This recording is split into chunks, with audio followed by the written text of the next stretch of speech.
Terus dia ngomong, pokoknya lebaran pas aku pulang nanti aku pengen ke orang tua kamu buat ngelamar. Kenapa ya manusia itu doa yang khusyuk itu di saat dia cuman ngerasa sedih.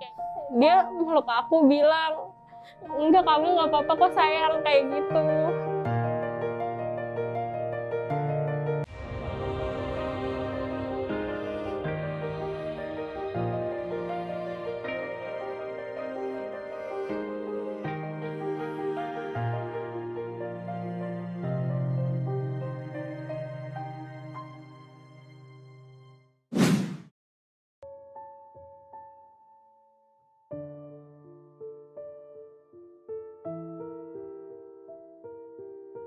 Aku udah ngejalanin hubungan sama mantan aku sekitar 3 tahunan. Dari aku lulus SMA sampai tahun ketiga aku kuliah.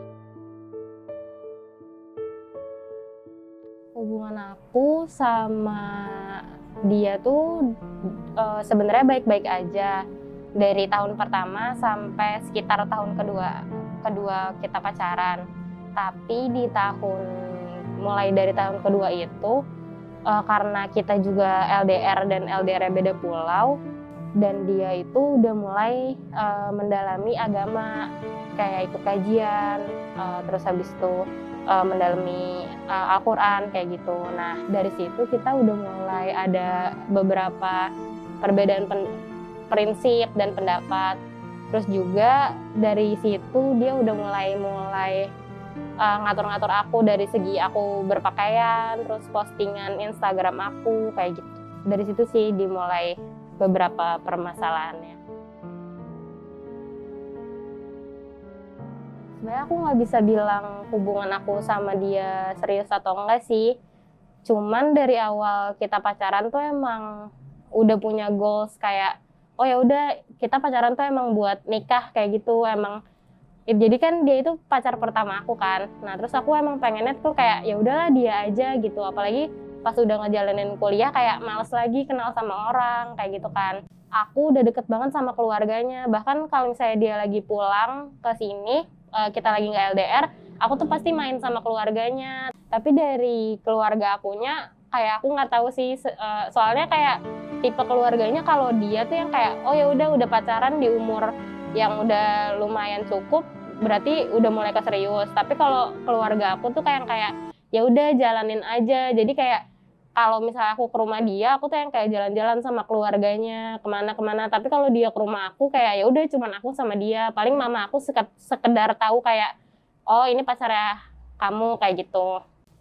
Tapi kenapa aku bisa dibilang serius, karena keluarganya itu udah pernah perkenalan ke keluarga aku. Jadi dia sama mama papahnya, kakak-kakaknya sama adiknya udah pernah ke rumah aku buat ngenalin, kayak kenalan aja, katanya kenalan keluarga, walaupun sebenarnya maksudnya itu kayak pengen dibawa ke arah serius kayak gitu.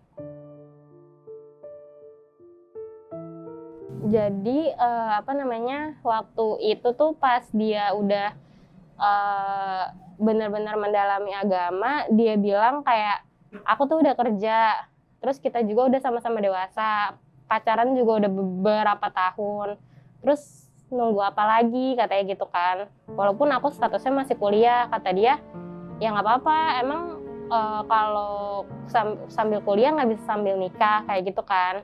Terus waktu itu tuh aku ada di tahun ketiga, sedangkan kan kalau misalnya mau lulus itu minimal aja 3,5 tahun kayak gitu. Nah dari mamaku itu bener-bener nggak bisa, kamu tuh harus lulus dulu baru kamu boleh nikah kayak gitu. Nah kendalanya juga aku punya kakak yang nggak boleh dilangkahin. Kata dia, buat apa aku nungguin sesuatu yang nggak jelas? Kenapa aku nggak boleh cari cewek yang lain? Kata dia gitu. Aku tahu dia nikah sama perempuan lain atau enggak itu aku nggak tahu. Jadi ceritanya tuh kayak dari awal dia udah minta nikah tuh dia udah sering bilang kayak ya udah kalau mama kamu nggak ngebolehin kamu nikah, aku cari perempuan lain aja, katanya gitu kan. Salah aku di situ kayak akunya masih terbutakan gitu, jadi kayak nggak mau kayak gitu kan. Nah terus habis itu Makanya aku masih beberapa waktu mempertahankan hubungan itu. Jadi waktu itu aku tuh sebenarnya sempat putus sama dia. Nah, pas sebulan setelah aku putus, aku tuh kayak balikan lagi sama dia, tapi kita nggak balikan. Jadi statusnya nggak ada pacaran, tapi kayak ya udah kayak tetap chatan, tetap teleponan kayak gitu kan. Setelah beberapa lama kayak gitu, aku diblok sama dia dari mulai Line, WA, terus email sampai Facebook juga aku diblok semua. Aku nggak tahu tuh kenapa gitu kan. Sampai akhirnya aku ngedatengin rumah dia, aku ngobrol sama mamahnya kayak gitu kan. Aku bilang, mamanya tuh nggak tahu kalau dia ngeblok aku kan, karena dia juga lagi nggak ada di rumah gitu. Terus mamanya nanya gimana sama ini gitu kan. Terus aku bilang aku diblok tante gitu kan. Terus mamahnya di situ juga video call anaknya kayak, ini kenapa diblok anak orang, katanya gitu kan. Sekitar seminggu kemudian akhirnya aku di unblock, akhirnya kita chatan lagi. Jadi kayak emang nggak keluar dari hubungan yang nggak sehat kayak gitu kan. Terus beberapa waktu kemudian setelah mau dekat lebaran, dia bilang, pokoknya nanti kalau aku pulang, aku bakal ketemu orang tua kamu dan ngelamar kamu. Kalau di situ keputusan akhir aku, kalau misalnya orang tua kamu nolak, ya udah kita udah nggak bisa nyatu lagi, katanya gitu kan.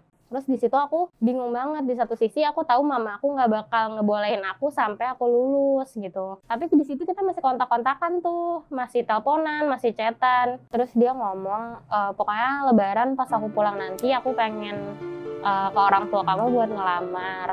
Terus aku mikir kan, mama aku tuh nggak mungkin ngizinin aku sebelum aku lulus kuliah kayak gitu. Aku makanya bingung banget saat itu. Aku bilang ke mama aku atau enggak, aku ngebujuk mama aku atau enggak.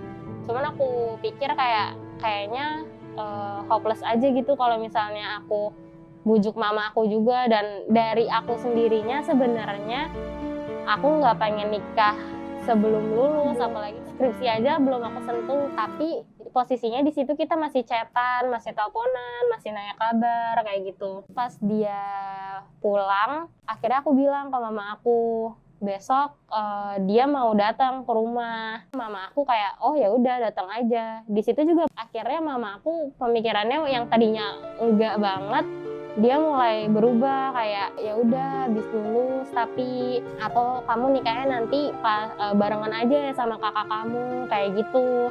Jadi dari mama aku juga sebenarnya jawabannya ya nggak banget kayak gitu loh. Maksudnya kayak bisa tapi lulus dulu kayak gitu kan. Itu akhirnya dia ke rumah. Pas dia ke rumah dia bilang kan, tante aku mau serius sama anak tante. Terus mama aku jawabnya, iya boleh tapi anak tante harus lulus dulu. Terus kan kakaknya belum nikah, apalagi kakaknya cewek gitu kan. Terus di situ dia tuh nggak bilang kayak, tapi kan tante di dalam agama kayak gini. Terus nggak ada pembelaan sama sekali sama dia. Nah di situ aku ngomong, kamu nggak ngomong apa-apa? Enggak, aku udah tahu jawabannya kayak gitu kan. Terus aku bilang kayak, kamu pasti pulang bakal ngeblok aku kan gitu. Bener aja pas malam semua sosial media aku akhirnya diblok lagi sama dia semuanya. Akhirnya aku udah lost contact sama dia. Di situ karena udah 2 kali aku diblok sama dia, aku udah kayak ya udah deh aku mau gimana lagi, udah nggak bisa apa-apa gitu kan.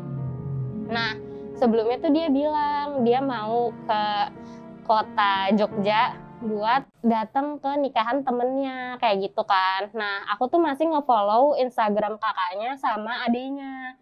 Nah aku lihat setelah lebaran, jadi dia tuh melamar aku seminggu sebelum lebaran. Nah aku ngelihat snapgram adenya seminggu setelah lebaran.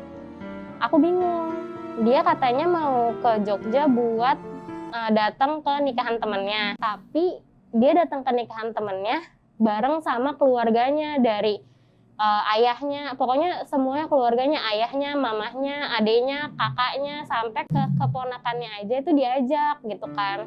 Aku tuh bingung, kayak aneh banget, kayak masa kenikahan teman aja sampai ngundang satu keluarga. Cuman aku mikir apa keluarganya sekalian liburan kayak gitu kan. Di situ sebenarnya aku masih belum masih berat hati karena dia ninggalin aku tanpa kata maaf. tanpa kata perpisahan atau apapun itu. Maksudnya aku pengen denger aja gitu kata maaf dari dia. Terus alasan dia, maksudnya aku tahu kita pisah itu emang yang terbaik karena prinsip kita tuh emang udah beda gitu kan. Cuman aku pengen aja dia minta maaf. Akhirnya aku kepikiran buat nge-email dia lewat email aku yang lain, email dari kampus aku. Aku bilang di situ kayak, kalau emang pengen ninggalin aku, kenapa nggak bilang minta maaf, atau kamu bilang semua alasannya, minta maaf ke ayah sama mama aku, itu kan. Terus aku bilang, yang kamu sakitin tuh orang bukan barang gitu. Seenggaknya aku pernah baik sama kamu, aku bilang gitu kan. Ya udah, aku mikir email itu aku juga nggak tahu aku udah diblok sama dia atau enggak. Nah, setelah seminggu kemudian ternyata aku dapet SMS. SMS-nya bilang, "Assalamualaikum, ini aku kepikiran sama email yang kamu kirim. Gimana kalau kita ketemu untuk terakhir kalinya?" Kata dia gitu kan. Terus kata dia, "Kita ketemu 15 menit aja ya, tapi jangan lebih." Di situ aku tuh sebenarnya masih ngeharap, karena salah satu alasan dia ninggalin itu kan karena aku harus nunggu kakak aku nikah, sedangkan kakak aku tuh punya pacar aja belum kan. Dan ternyata setelah dia ke rumah aku itu, pas banget kakak aku tuh dilamar sama temennya. Aku tuh masih berharap kalau aku bilang kayak, kakak aku udah dilamar loh gitu, terus aku bisa loh lulus tahun depan 3,5 tahun gitu. Tapi aku juga curiga karena story Instagram adenya kan. Ya udah, akhirnya aku ketemu sama dia. Aku padahal udah bilang kayak, pokoknya nggak boleh nangis, kalau lu nangis lu kalah gitu. Kita ngobrol, terus habis itu kata dia, dia bilang, "Aku kepikiran sama email kamu. Aku mau minta maaf aja ya kalau misalnya emang nggak gentle cara aku ninggalin kamu," kata gitu. "Iya," gitu. "Ya mau gimana lagi," aku bilang. "Tapi kalau untuk maafin sekarang aku nggak bisa," gitu. Terus aku bilang ke dia kalau misalnya kakak aku udah dilamar, kayak gitu kan. Terus habis itu dia tuh mukanya kaget gitu, kayak kaget tapi dia nggak ngerespon. Kayak padahal kan harapan aku kayak, beneran kakak kamu udah dilamar gitu, berarti tahun depan bisa dong, kayak gitu kan. Nah terus dia nggak bilang kayak gitu, dia cuma diem. Terus akhirnya aku nanya, "Kamu udah ngelamar orang ya?" Dia diem. "Udah kan." "Kamu tahu dari mana?" "Udah belum," aku bilang gitu kan. "Kamu tahu dari mana?" kata dia. Udah atau belum? Jawab dulu, aku kayak gitu kan. Terus kata dia, "Iya udah." "Kamu tahu dari mana?"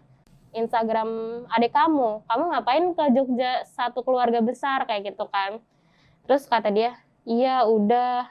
Terus aku tanya, "Itu junior dari kantor kamu?" "Iya," kata dia gitu kan. Terus dia cuma bisa nunduk, aku nangis. Terus dia bilang, "Maaf ya," gitu. Terus aku bilang, aku cuma bisa diem terus nangis, soalnya itu kan di tempat umum ya.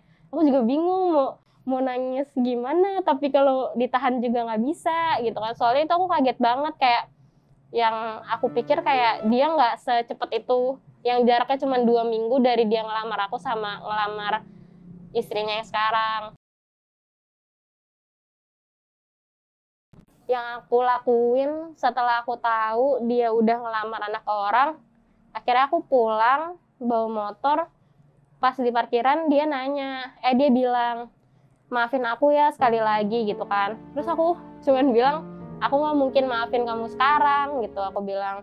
Akhirnya aku bawa motor di situ, aku nggak tahu lagi, yang penting aku bisa pulang ke rumah. Pas di motor aku cuma nutup helm biar aku nggak kelihatan nangis sama orang. Pas aku nyampe rumah, yang aku lihat tuh mama sama papa aku kan. Terus mereka heran ngelihat aku gitu. Akunya soalnya udah matanya udah sembab, terus kayak, "Kamu kenapa?" gitu kan. Akhirnya aku bilang, "Tadi aku sebenarnya ketemu dia," gitu. Terus dia cerita dia udah ngelamar orang. Di situ kan aku nangis. Terus yang aku nggak tega, papa aku juga ikut nangis akhirnya. Soalnya mungkin dia nggak terima kalau anaknya ditinggal gitu aja, kayak ngelamar terus tiba-tiba ngeblok sebuah akun sosial anaknya, terus tiba-tiba ternyata anaknya udah ditinggal lamaran sama mantan pacarnya. Terus di situ aku langsung mikiran, apa aku salah ya bikin ayah aku juga nangis kayak gitu kan. Terus akhirnya aku bilang, udah aku mau sholat dulu aja, karena pas banget di situ maghrib. Pas aku sholat, aku doa ke Allah.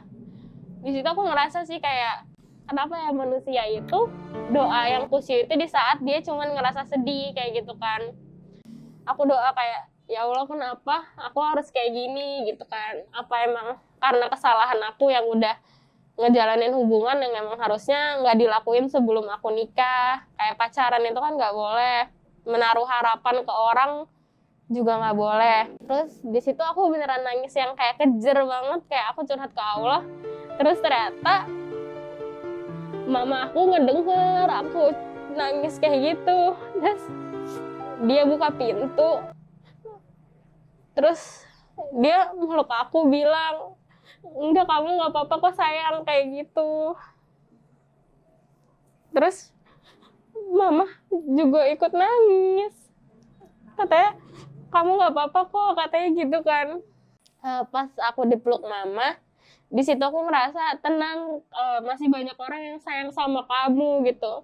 Bahkan selama 3 tahun ke belakang ini kamu nggak ngelihat kalau banyak orang yang lebih sayang sama kamu daripada dia.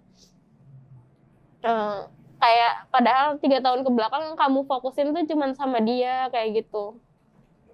Ya udah, akhirnya berjalannya waktu, ya udah, terus aku ngelihat selama itu aku nanya ke dia itu dia bakal nikah November. Nah, aku nggak tahu tanggal persisnya kapan. Terus waktu itu aku kan nge-follow Instagram teman-temannya. Pas sekitar akhir Oktober, aku ngelihat Snapgram story-nya. Aku ngelihat Snapgram story temennya kalau ada tulisan semoga semoga samawa ya, dan itu foto dia nikah sama istrinya. Kayak aku nggak dibilang apa-apa, aku nggak diundang, dia nggak ke orang tua aku dulu untuk minta maaf. Terus aku tahu dia udah nikah itu dari story temennya kayak gitu. Cuman yang aku rasain mungkin karena aku udah tahu dia lamaran, ya udah, jadi aku kayak sedih tapi kayak nggak sesedih di awal sih, kayak oh nikah, walaupun nangis juga, cuman aku udah kayak ya udah deh, aku udah tahu juga dia waktu itu lamaran kayak gitu. Aku pengen ngomong aja sih, kayak banyak banget kayak pengorbanan yang maksudnya kayak aku laluin sama dia gitu loh, Kak. Aku tuh selama 3 tahun tuh kayak ngelakuin hal yang baik sama dia gitu loh. Terus kayak mama aku yang tadinya kayak no banget sama nikah muda sebelum lulus, akhirnya pikirannya mulai terbuka kayak, oh apa emang anak gue harusnya nikah ya, kayak apa nanti gue dosa kalau nggak ngebolehin anak gue nikah. Kayak yang tadinya tuh mama aku pemikirannya kayak nggak boleh sama sekali, sampai yang akhirnya dia kayak, apa nikahnya bareng kakak kamu ya, kayak gimana ya nanti uangnya gitu kan. Kayak aku pengen bilang, coba untuk ngadep ke orang tua aku dan minta maaf sih, soalnya orang tua aku juga nggak tahu kalau ternyata anaknya bakal ditinggal nikah secepat itu kayak gitu. Kalau sekarang aku malah pengen bilang ke dia jangan ganggu hidup aku lagi, soalnya kayak hidup aku, hidup dia, dan kayak aku udah nggak mau ikut campur lagi sama sesuatu yang ada dianya. Pas aku pertama-pertama ditinggal tuh aku ngerasa kayak, apa emang ada faktor lain ya selain dia pengen nikah muda, apa karena ilmu agama aku yang kurang, atau karena fisik aku yang mungkin lebih cantikan istrinya yang sekarang, atau aku yang kadang terlalu sibuk sama urusan kuliah kayak gitu. Aku mikir gitu sih, kayak ada posisi dimana kayak aku sebenarnya aku lebih ke mikir kayak aku bakal nerima cowok lagi nggak ya gitu. Aku bakal percaya lagi nggak ya sama cowok kayak gitu. Aku bakal bisa kenal orang lebih dalam lagi nggak ya buat nanti suami aku. Pesannya, aku cuma pengen bilang buat orang yang mungkin pernah disakitin atau pernah ditinggal nikah juga, jangan sama sekali ngerasa trauma untuk kayak misalnya nanti kayak semua cowok semua kayak gitu atau gimana. Soalnya yang aku dapat dari pikiran aku dan mama aku, tante aku, uwa aku, mereka bilang, sekarang nih kamu trauma, kamu nggak mau kenal sama cowok, sedangkan mantan kamu lagi bahagia sama istrinya, lagi makan bareng, lagi apa, tapi kamu malah trauma mikirin dia, kayak ngapain, rugi. Jadi kayak yakin aja sama Allah kalau misalnya Allah tuh bakal gantiin yang lebih baik. Bahkan Allah tuh mutusin aku sama dia tuh karena emang itu yang terbaik kayak gitu. Sama pesannya, waktu aku pacaran sama dia tuh aku nurut banget, kayak aku nggak posting muka aku di Instagram, aku nurutin semua omongan dia. Aku pernah bilang sama dia, aku pengen kerja abis kuliah gitu kan. Seenggaknya biar bisa ngasih apa dulu deh ke ayah sama mama aku, kayak ngasih hadiah dulu seenggaknya. Terus dia bilang, enggak, cewek tuh emang takdirnya di rumah aja. Lagian kan habis kuliah mau nikah. Dari situ pas kuliah itu sebenarnya aku kayak udah pikiran, oh nanti gue habis lulus jadi ibu rumah tangga ya. Terus kayak ya udah deh, kayak aku nggak mikirin cita-cita aku sama sekali. Bahkan kalau sampai sekarang ditanya cita-cita aku pengen jadi apa, aku masih bingung. Kayak emang sih sekarang kayak ya udah yang penting cari kerja aja dulu, tapi aku nggak tahu gitu mimpi aku tuh pengen apa gitu kan. Jadi aku pesan aku kayak untuk berubah jadi lebih baik di jalan Allah, apalagi terutama itu emang baik, tapi kalau bisa itu datang dari diri sendiri, jangan karena orang lain. Jangan gantungin harapan kamu sama orang yang belum pasti, apalagi kalau dia udah mulai ngatur-ngatur kamu, karena kamu tuh harus punya prinsip di dalam hidup kamu sendiri, harus punya mimpi sama harapan di dalam diri kamu sendiri gitu. Jangan sampai kalau emang orang itu sayang sama kamu, pasti dia nggak bakal ngancurin mimpi kamu.